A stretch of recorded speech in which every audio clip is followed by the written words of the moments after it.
Muy buenas noches y bienvenidos a Signo Pesos, la economía al alcance de su pantalla. Estos son los temas claves de hoy.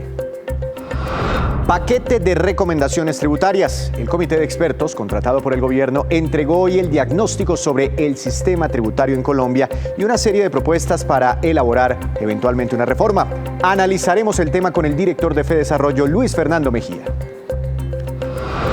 Se disparan las quejas. El año pasado hubo más del doble de quejas de los consumidores colombianos que en el 2019. Les contaremos cuáles fueron las principales causas y qué dice la Superintendencia de Industria y Comercio. Se incrementa la competencia. Varias aerolíneas de bajo costo se alistan para incursionar en nuevas rutas internacionales, especialmente entre Colombia y México. Los detalles en la movida empresarial de Juan Fernández. Y comenzamos esta emisión de Signo Pesos hablando de la comisión de expertos que, tras 9 meses de haber sido designada por el Gobierno Nacional, presentó hoy un informe muy completo que contiene el diagnóstico del sistema tributario. Además, formuló una larga serie de recomendaciones que servirán como base para redactar la reforma fiscal que el Gobierno llevará en los próximos días al Congreso de la República. Veamos. Colombia tiene un sistema tributario ineficiente, injusto y que no cumple con los estándares internacionales. Esa es la principal conclusión que presentaron los 5 expertos que el gobierno contrató para analizar nuestro sistema tributario. Entre las principales recomendaciones de dicha comisión están: a Colombia le dejan de entrar 69 billones de pesos por tanto beneficio tributario, 51.6 billones por el IVA y 17.1 billones por renta. También hay demasiada evasión tributaria, 20.7 billones se pierden por IVA y 21.6 billones se evaden en el impuesto de renta.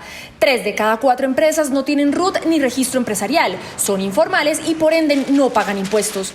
La comisión agrega que son muy pocos los colombianos que pagan renta, incluso comparado con países de nuestra región, por lo que proponen que más gente declare este impuesto.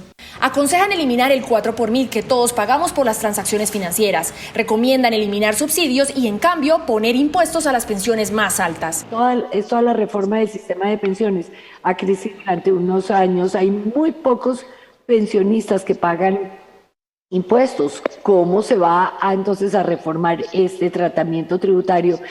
Hay que hacer ese doble análisis. En materia de IVA, advierten que ninguna persona pobre debe pagar ese impuesto por los artículos básicos que consume, pero indican que no debe haber productos y servicios exentos o excluidos. Los artículos que hoy tienen el 19% deben permanecer así, pero las tarifas menores deben estar estandarizadas con 10 o 12% de IVA, siempre garantizando que a los pobres se les devuelva lo que pagan de IVA por la canasta básica. El 60% del consumo está por fuera de la base del IVA, por eso se necesita un IVA tan alto, el 19%, que es muy alto. Entonces hay que ampliar la base del IVA, reducir la tasa del IVA y aún así aumentar el recaudo. Piden que haya IVA para todo lo que daña la salud, como bebidas azucaradas, cigarrillos, comida chatarra, entre otros. Lo mismo aconsejan gravar las actividades que atentan contra el medio ambiente.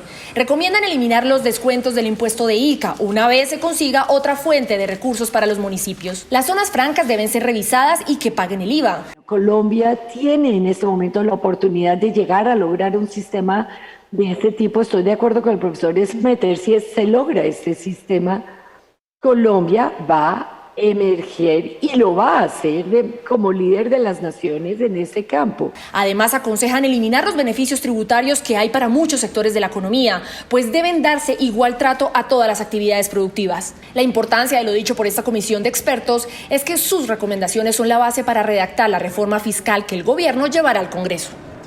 Pero no todo en esa reforma fiscal será quitar beneficios o subir los impuestos. El gobierno también planea extender varios de los programas sociales creados al amparo de la emergencia derivada por la pandemia del COVID-19. Les contamos los detalles. Los programas sociales que el presidente Iván Duque incluyó en la reforma tributaria para prorrogar sus beneficios son 4. Ingreso solidario.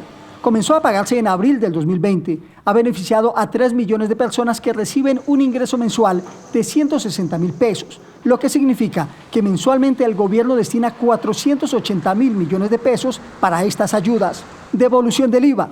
Se puso en marcha el 31 de marzo del año pasado para beneficiar a 2 millones de familias más necesitadas. Cada 2 meses reciben 75.000 pesos. Hasta la fecha, este programa le ha costado al Estado 1.5 billones de pesos. El mecanismo de devolución del IVA es un giro cada 2 meses de 75.000 pesos. Esos 75.000 pesos es lo que en promedio un hogar vulnerable hoy en Colombia paga por el IVA. Eso que le quitaba el IVA antes, nosotros lo estamos devolviendo desde el año pasado. Subsidio a la nómina, fundamental en la reactivación económica. 141.000 empresas han recibido este beneficio para 3.900.000 trabajadores. La inversión del gobierno ha sido de 5.8 billones de pesos. Gratuidad educativa superior. Inició en junio del año pasado y ha beneficiado a 500.000 estudiantes con pago total de la matrícula y a 100.000 con pagos parciales. El costo de este programa ha sido de 1.3 billones de pesos. Para prorrogar estos programas sociales, el gobierno tendrá que lograr el apoyo de los partidos políticos en el Congreso. No puede haber alguien que se oponga a que se amplíe el ingreso solidario, o a que avancemos en gratuidad educativa, o a que demos un paso para fortalecer el PAEF. En el Congreso, varios sectores anuncian que votarán a favor de los programas que benefician a los sectores más golpeados durante el año de la pandemia. Y conocido el informe de la Comisión de Expertos, hemos invitado al director de FEDesarrollo, al doctor Luis Fernando Mejía, para analizar los alcances y lo que se puede esperar desde hoy en esta materia tributaria en Colombia. Doctor Mejía, buenas noches, gracias por estar aquí en Signo Pesos. Hola Víctor, muy buenas noches, encantado de estar con ustedes otra vez. Nosotros, doctor Mejía, apenas estamos conociendo algunos detalles preliminares de este informe. ¿Usted ya lo pudo leer todo?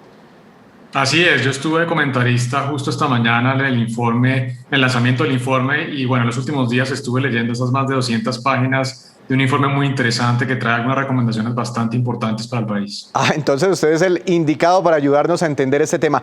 Doctor Mejía, ¿coincide usted con esta comisión de expertos en que inicialmente nuestro sistema tributario es inequitativo, está muy desactualizado, tiene muchos huecos, muchas gabelas, no está en sintonía con los estándares internacionales? Indudablemente, Víctor, ese es un diagnóstico que ratifica lo que hemos dicho desde FEDesarrollo y varios analistas a nivel local desde hace mucho tiempo.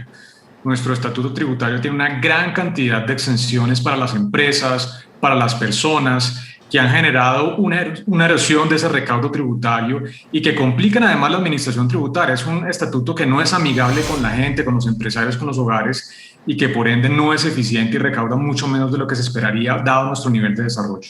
Doctor Mejía, para usted, ¿cuál es la recomendación más importante de estos expertos? Pues a ver, yo diría que hay varias. La primera es que hay que tener una transparencia muy importante para poder contabilizar todos los gastos tributarios, los incentivos tributarios que tiene el Estado actualmente. Ellos dicen de manera muy clara que Colombia infortunadamente actualmente no tiene cifras detalladas, no solamente a nivel sectorial, sino a nivel de los diferentes tratamientos preferenciales que existen en el país. Hay algunas cifras que calcula la DIAN y que se publican en el marco fiscal de mediano plazo, pero no es el universo completo y ellos hacen una identificación muy importante de todo ese tipo de medidas. ¿Por qué esto es clave? Porque para poder mejorar la política tributaria, para tener un estatuto mucho más transversal, horizontal, justo, pues naturalmente hay que saber cuánta plata se deja de recaudar el Estado por cada uno de esos incentivos. Así que esa es una recomendación que me parece muy importante, que va en la línea de mejorar ese tratamiento horizontal, la equidad del estatuto tributario. Esas son lo que llaman ustedes también las gabelas tributarias. Pero a mí me sorprendió un dato muy interesante y es que la evasión en Colombia puede superar los 40 billones de pesos. ¿Usted no cree que si controláramos la evasión, si hiciéramos mayores esfuerzos en prevenir la evasión, pues Colombia no necesitaría reformas tributarias, ni poner más IVA, ni más personas declarando renta, como vamos a explicar más adelante? Pues eso depende un poquito de qué tan rápido se pueda corregir los problemas. Eso no se puede hacer de un año para otro. Las cifras, aprovecho para contarle, Víctor, están en línea con lo que nosotros habíamos estimado desde FEDesarrollo. Nosotros estimamos que las cifras de evasión pueden estar en el orden de los 43 billones de pesos. Y hay que hacer como un componente fundamental de cualquier reforma, reducir la evasión y la elusión tributaria, garantizar que la gente pague lo que realmente le corresponde, lo que es justo. Entonces, tampoco podemos pensar que esa es la única alternativa. Eso no se puede hacer de un año para otro, pero por otro lado, como usted dice, no podemos olvidar que eso debe ser parte fundamental de una estrategia de mejora del recaudo tributario. Doctor Mejía, cuando usted le pregunta a la gente, responden, no, pero nosotros ya pagamos muchos impuestos, ¿de dónde más? Y usted le pregunta a los empresarios y dicen, no, si los que pagamos impuestos aquí somos nosotros, las empresas, las personas naturales tributan muy poco. Según ustedes, FEDesarrollo, y según la comisión de expertos, ¿eso es cierto? ¿Las personas pagan frente a las empresas, muy pocos impuestos en Colombia frente a otros países? Pues mire, le doy una cifra, Víctor, que yo creo que es muy contundente. ¿Cuántas personas hoy en día en Colombia están no solamente declarando renta, sino contribuyendo, es decir, pagando renta, que es distinto de declarar renta? Cerca de 900.000 personas. ¿Cuántos ocupados hay en el país? Cerca de 20 millones de ocupados. Así que es una enorme minoría realmente de personas que tienen esa obligación tributaria, y Colombia, y lo identifica también esta comisión de expertos, tiene una gran cantidad de exenciones. Mucha gente ni siquiera declara renta y eso va en contravía de las mejores prácticas a nivel internacional. Así que realmente todavía nos falta muchísimo por ampliar esas bases gravables y de nuevo controlar la evasión y elusión tributaria. Sobre el impuesto a la renta a personas naturales, ¿cuál es la propuesta de los expertos tributarios? Ellos sí consideran necesario que más personas paguen impuestos, ¿y a partir de qué momento? ¿Y eso está en línea con lo que ustedes ya más o menos habían planteado? Así es, Víctor, completamente en línea. Nosotros habíamos dicho que se podría reducir el rango exento, es decir, de esas personas que no declaran renta, a la mitad. Actualmente está alrededor de los 39 millones de pesos anuales. Nosotros habíamos propuesto reducir ese rango a 18 millones de pesos, es decir, que de 18 millones de pesos de ingresos anuales en adelante se empezaría a declarar renta. La comisión ha propuesto una cifra similar, 21.8 millones de pesos de ingresos anuales, y va en la línea de nuevo de la mejor práctica internacional, y es declarar renta no es pagar renta, es simplemente darle información a la administración tributaria para ir mejorando, por supuesto, la formalización y también para evitar estas medidas de elusión y evasión tributaria que son rampantes actualmente en Colombia. ¿Eso mensualmente significa cuánto? La cifra de la comisión de expertos, aquí un cálculo, pues sin calculadora en mano, 1.800.000 pesos, 1.900.000 pesos de ingresos en adelante. Es decir, la comisión de expertos propone que quienes reciban ingresos mensuales a partir de 1.800.000, 1.900.000, declaren renta en Colombia. Exactamente, ellos de hecho lo fijan así, 2 salarios mínimos mensuales que son más o menos 1.800.000 pesos. Ahora la gente dirá, eso es muy poquito, pero no hay que olvidar que en Colombia la mitad de los ocupados, el 50%, estamos hablando de cerca de 10 millones de personas, ganan menos de un salario mínimo. Esas son las cifras de Colombia. Colombia continúa siendo de todas maneras una economía con enormes retos y la gran mayoría de colombianos están por debajo de esas cifras. Así que, infortunadamente, esa es nuestra realidad y hay que continuar gradualmente ampliando esas bases gravables. Bueno, pero ahí terminarán muchos pagando renta. Usted dice que una cosa es declarar, otra cosa es pagar, pero ahí terminarían muchos contribuyendo con este impuesto. Claro, pero marginalmente, Víctor, no hay que olvidar que el impuesto de renta para las personas naturales es un impuesto que se hace de manera progresiva. Entonces, si usted está alrededor de esos 2 salarios mínimos, pongámosle una cifra un poquito más alta, está en 2 millones de pesos, eso no quiere decir que usted va a pagar sobre los 2 millones de pesos del impuesto de renta, solamente paga sobre el exceso de ese primer rango, es decir, sobre la diferencia entre 2 millones de pesos y 1.800.000 pesos, lo que equivale a 200.000 pesos mensuales. Sobre ese ingreso pagaría una tarifa que hay que definir. La tarifa más baja actualmente es 19%, supongamos que es 20%, pues pagarían entonces apenas 40.000 pesos mensuales. Entonces hay que tener mucho cuidado porque no se paga sobre todo el ingreso, son impuestos marginales que se pagan sobre el exceso de ese primer rango exento que la comisión ha propuesto que se haga en 1.800.000 pesos mensuales. Para quienes ya declaran renta, ¿cuál es la propuesta? En cuanto a tarifas, en cuanto a deducciones, por ejemplo. Sí, la comisión ha dicho que hay que tratar de eliminar las deducciones que existen actualmente, que son proporcionales al ingreso. Los asalariados tienen una deducción del 25% con topes que van hasta el 40% del ingreso, pero también hay otros topes en valores absolutos. Y eso lo que dicen ellas con toda razón es que terminan favoreciendo especialmente a las personas de ingresos más altos. Ellos proponen eliminar esas deducciones proporcionales. Nosotros no vamos tan allá, decimos se pueden limitar al 10% de los salarios y al 25% de los ingresos independientes. Y también plantean la posibilidad de disminuir el número de tarifas de renta que tienen las personas, que actualmente son 7, en solamente 3. Ellos plantean el 0, 15 y 25%. Están más o menos en línea con nosotros. Nosotros habíamos propuesto, Víctor, 0, 20 y 39% para estos impuestos marginales, no hay que olvidarlo, a las personas naturales. Pero en la práctica, doctor Mejía, si se reducen esas deducciones, en la práctica el que ya está pagando el impuesto de renta cada mes de agosto, cada año ante la DIAN, tendría que hacer un aporte mayor, ¿verdad? Indudablemente, eso hay que decirlo así, aumentaría la carga tributaria para las personas. No hay que olvidar también, nosotros hemos propuesto, Víctor, desde FEDESarrollo, que la propuesta de reforma tributaria sea balanceada. Un poco todos ponen claramente que subir los impuestos, pero hay que hacer cosas también por el lado de los impuestos indirectos y también por el lado de las empresas. Nos llamó mucho la atención la propuesta, y creo que fue criticada por ustedes en FEDESarrollo, de eliminar el 4 por 1000. ¿Por qué nos toma como por sorpresa? Es un impuesto que se recauda muy fácil y que genera unos recursos importantes. Pues mire, Víctor, la crítica que hicimos muy puntual en ese sentido es que hay algunas cosas que se proponen que realmente no tienen ningún tipo de viabilidad fiscal. Primero, no hay consenso entre los economistas a nivel mundial sobre si se deben mantener los impuestos a las transacciones financieras. Muchos países de la OCDE todavía continúan con impuestos de ese tipo. Entonces todavía no hay consenso, pero suponiendo incluso que hubiera consenso en que en una economía como la nuestra, con tanta informalidad y uso efectivo, valdría la pena no desincentivar el uso de medios electrónicos a través de una eliminación del 4 por 1000, realmente no hay ningún espacio fiscal para hacerlo. El 4 por 1000 genera recaudo del orden de 8 billones de pesos anuales, que es el tamaño de una reforma tributaria. Así que esa recomendación, que puede sonar técnicamente útil, realmente no tiene ningún tipo de viabilidad fiscal en esta coyuntura. Doctor Mejía, uno de los temas más polémicos ya para la recta final de esta entrevista, el IVA. Finalmente, ¿cuál es la recomendación? Lo que está en el 0, proponen que se suba, los productos básicos de la canasta familiar, lo que más necesita la gente que no tienen IVA en este momento, o tarifa 0, proponen que se suba, o las tarifas marginales. ¿Cuál es la propuesta ahí? Pues mire, ellos idealmente dicen todo debería estar al 19% en la medida en que pueda haber mecanismos eficientes de compensación para los hogares más pobres. Si eso no se puede hacer rápidamente, hagan algo gradual. Ellos proponen concretamente mantener algunos productos básicos esenciales, por ejemplo, los alimentos, a la tarifa del 0% e ir aumentando gradualmente los otros elementos que no son alimentos, no son canasta básica esencial, hacia niveles cercanos al 10-12%, manteniendo por supuesto la tarifa general del 19%. Eso va en línea con lo que nosotros habíamos propuesto, Víctor. Nosotros propusimos un aumento muy gradual. El próximo año subir las tarifas de los exentos y excluidos apenas el 2%, luego el año siguiente al 5% y finalmente llegar hasta el 8%.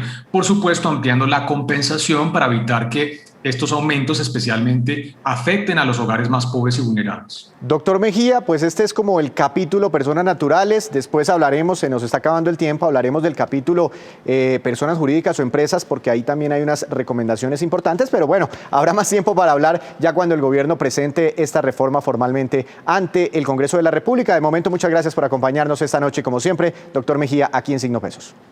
Gracias, Víctor. Simplemente el último mensaje, que ojalá sea esta la oportunidad no solamente para discutir la reforma tributaria, sino las reformas estructurales que necesita el país en materia laboral, de protección a la vejez y también, por supuesto, en política social. Muchas gracias por la invitación. A usted, doctor Mejía. De hecho, muchos de estos expertos decían eso mismo. Colombia tiene en este momento la gran oportunidad, aprovechando la coyuntura, de hacer esa gran transformación en el sistema tributario que, según ellos, necesita nuestro país. Hacemos una breve pausa, pero cuando regresemos, esperen, les contaremos sobre una alianza entre el BID y ProColombia que ayudará a que más empresas colombianas exporten sus productos. Ya regresamos.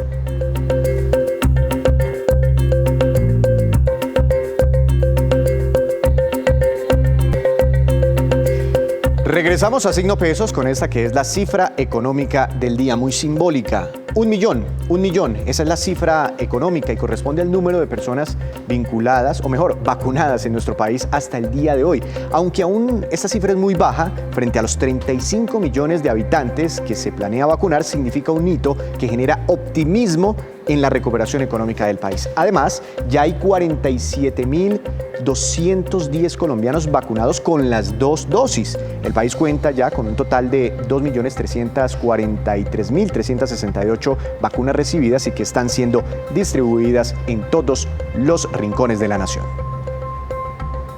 Y el Banco Interamericano de Desarrollo y ProColombia hicieron una alianza para promover que más empresas colombianas exporten sus productos. La presidenta de ProColombia, Flavia Santoro, nos cuenta de qué se trata esta estrategia. Veamos.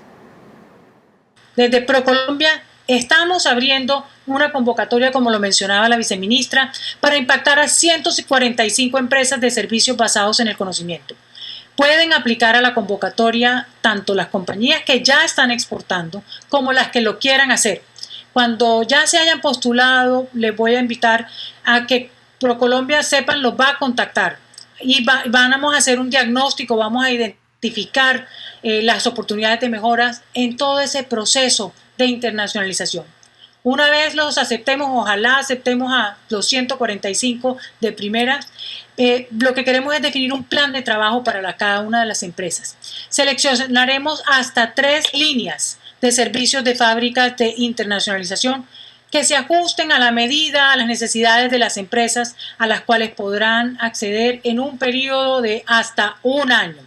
Además, lo que vamos a hacer es evaluar permanentemente la evolución del proceso que estas empresas tengan para poder definir si necesitan servicios adicionales incluidos en ese portafolio que les acabo de mencionar de ProColombia. Las empresas, las quiero invitar, por favor, se postulen a través de la página web www.fabricasdeinternacionalizacion.com.co. Deberían adjuntar los documentos requeridos, por favor. Y la convocatoria está abierta desde ayer, desde el 16 de marzo hasta el 18 de mayo de este año. Y más de 280.000 quejas formularon el año pasado los consumidores colombianos por deficiencias en la atención en la calidad de los productos también o en la resolución de reclamos en los establecimientos comerciales. El superintendente Andrés Barreto nos cuenta más sobre este balance del año pasado, año de pandemia. En el marco de la celebración del Día Mundial del Consumidor, la Superintendencia de Industria y Comercio se encuentra adelantando la actividad del Plazatón en simultánea en 20 plazas en diferentes ciudades del territorio nacional. En este contexto queremos hacer la presentación de las cifras que hemos podido levantar del año pasado hasta este año en materia de reclamación del consumidor. Es preocupante señalar que hemos tenido un incremento del 106% en las denuncias que se han presentado por parte de los consumidores y un incremento de casi el 25% en las demandas que reciben nuestros jueces en la Superintendencia de Industria y Comercio. Esto nos muestra un comportamiento en donde desafortunadamente por situaciones como los del día sin IVA, el cambio de precios, la no información, la no entrega de los productos, los consumidores colombianos se siguen quejando. Adicionalmente, los sectores usuales de quejas son servicios de telecomunicaciones, el comercio electrónico y los servicios postales. En ese sentido, hemos puesto a disposición de los consumidores de Colombia 2 estrategias preventivas, una que denominamos Prevensic y otra que se llama Preventic. Allí buscamos que en un arreglo directo al primer contacto los proveedores o vendedores puedan solucionar su tema con el consumidor reclamante y de esta manera no tener que acudir al proceso administrativo o a la presentación de una demanda. En ese sentido, invitamos a los comerciantes de Colombia a continuar implementando programas y buenas prácticas con el fin de evitar las quejas y la insatisfacción de los consumidores colombianos. Este informe lo entregamos en el marco de la celebración del Día del Consumidor, en donde hemos adelantado actividades de reconocimiento en las buenas prácticas en muchas de nuestras plazas de mercado, en donde los tenderos nos están dando ejemplo de tener sus instrumentos calibrados y por ende cumplir el Estatuto del Consumidor. Y muchos sectores están empeñados en prohibir el uso de elementos plásticos de un solo uso, tales como pitillos, cubiertos, vasos, platos, entre otros productos plásticos de un solo uso. Sin embargo, ahora que el tema inclusive será abordado en el Congreso, la Cámara Ambiental del Plástico le hace un llamado diferente a los parlamentarios. Veamos. Para la Cámara Ambiental del Plástico es muy importante enviarle un mensaje a los representantes a la Cámara del Congreso de la República, porque van a debatir el proyecto 010-2020 que pretende prohibir los plásticos de un solo uso. Ese proyecto tiene que ser reformado.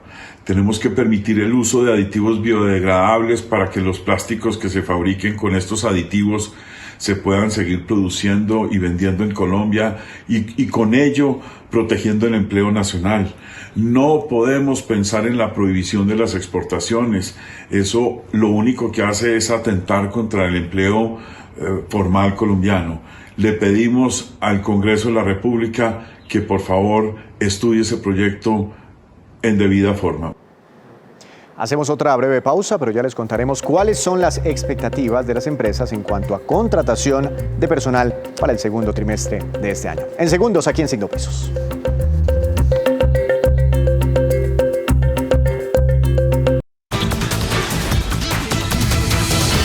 Hora de hablar del mundo de los negocios. Juan, buenas noches. ¿Cuál es la movida empresarial para hoy? Bienvenido.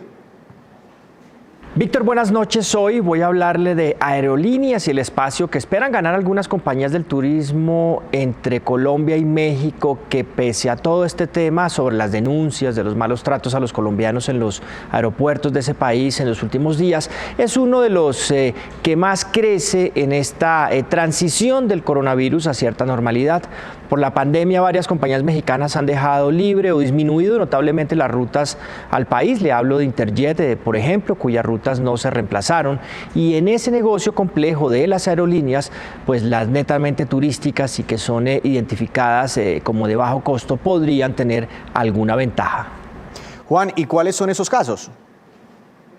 Víctor, mira el caso de Viva Air, que va a entrar de frente a ese mercado en un par de meses volando a destinos como Cancún y Ciudad de México desde Bogotá y Medellín, y tienen una particularidad, los destinos, serán las primeras rutas que superen las 3 horas de vuelo que tienen sus aviones en sus rutas internacionales que ya vuelan a Lima y Miami. Van a aportar por ganar mercado con precios hasta un 40% menores a los habituales para empezar. Volaris y Aerobús también han visto el potencial y ya hicieron trámites requeridos para volar por primera vez entre México y Colombia durante el segundo semestre del año. Esa ruta hacia México, cuanto a la conectividad se refiere, está a cargo en mayor medida de Aeroméxico, Avianca, Copa, a través de Panamá y Wingo. En 2019, cuando aún no había restricciones por cuenta del coronavirus, llegaron a México más de 600,000 viajeros colombianos. El año pasado, apenas 169,000. Juan, pero parecería, no sé usted qué piensa, que las llamadas aerolíneas de bajo costo serían como las primeras en alcanzar la recuperación por encima de grandes monstruos como Avianca o LATAM. Así es, Víctor, las llamadas aerolíneas de bajo costo, ejemplo Viva Air o Wingo, dicen tener ventajas sobre las aerolíneas regulares porque su principal mercado es el del turismo o de visitas a familiares o amigos, que son los segmentos que más rápido se están reactivando. Fíjese que lo que está pasando en Colombia con su reactivación aérea internacional pues merece un comentario, y después de México y Ecuador es el tercer país de América Latina que más ha recuperado su capacidad aérea internacional. Va cercana al 50%, conectando unos 25 países a través de más de 20 aerolíneas. Y esta, pues es, Víctor, la movida de hoy sobre aerolíneas, rutas y las oportunidades que les presenta el mercado mexicano. Bueno, muchas gracias, lo esperamos mañana con más movidas empresariales. Y ahora vamos con estos que son los indicadores económicos que usted siempre debe conocer antes de irse a dormir. Tasa representativa del mercado para mañana, 3.578 pesos con 2 centavos, subió 24 pesos con 51 centavos. Petróleo de referencia Brent para Colombia cayó 0,86%, se ubicó en $67 con 80 centavos por barril. El precio interno del café colombiano bajó y quedó en promedio para mañana a 1.167.000 pesos por carga. Índice Colcap de la Bolsa de Valores de Colombia bajó 0,49%. Acción más valorizada, precisamente una aerolínea, Avianca, con una ganancia de 5,87%. Acción que más cayó, Cementos Argos, tuvo un retroceso de 1,98%. Antes de despedirnos, los dejo, como siempre, con datos interesantes. Una encuesta de la compañía Manpower revela estos datos sobre las expectativas de contratación laboral para el segundo trimestre de este año. El 15% de las empresas consultadas en Colombia planean aumentar su nómina, el 15%. El 9%, la minoría, esta es buena noticia, planea hacer reducciones en los puestos de trabajo. Y el 72%, la gran mayoría, cree que mantendrá el mismo número actual de empleados. El Caribe es la región donde hay más optimismo de aumentar las nóminas, el sector servicios el que más prevé aumentar la contratación laboral, mientras que el comercio, por obvias razones, todavía muy restringido, es el que menos optimista se muestra frente a esta materia. Así terminamos por hoy, pero los esperamos mañana con una nueva emisión y con toda la información económica que usted necesita saber. Recuerde, esto es Signo Pesos, la economía al alcance de su pantalla. Que tenga una feliz noche.